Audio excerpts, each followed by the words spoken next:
السلام عليكم. هنعمل اليوم وصفة كتير لذيذة بالثوم. مكوناتها كتير بسيطة ومعقولة.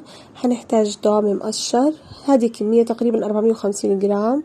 هنحتاج زيت زيتون وروزماري، وهنحتاج ملح.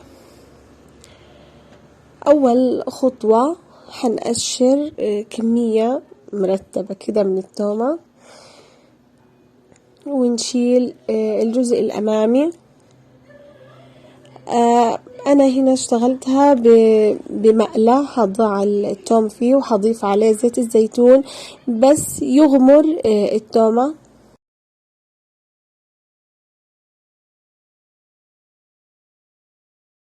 هنضيف الروزماري أو إكليل الجبل والملح.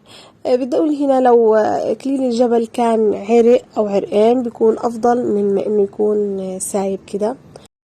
هضعه على نار هادية جدا. هياخد وقت عشان يبدأ يغلي تقريبا 25 دقيقة. بعد ما بدأ يغلي هأتركه تقريبا نص ساعة على الغاز. طبعا نار هادية هتستمر كده. بعد مرور تقريبا ثلث ساعة بدأ ياخد اللون الذهبي. احنا عايزينه ياخد لون ذهبي كده مشرق كده. بعد مرور تقريبا نص ساعة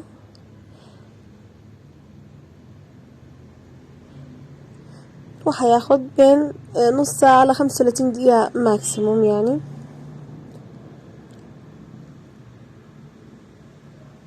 شوفوا ما شاء الله ما شاء الله. وصفة كتير مفيدة ورائعة مغذية. أكيد كلنا بنعرف فوائد التوم. بعد ما يبرد ويرتاح أنا شلت منه معظم إكليل الجبل وحطيته في مرطبان. ويلا نحضر ألذ فطور. خبز فينو حمصته بزيت من زيت التوم.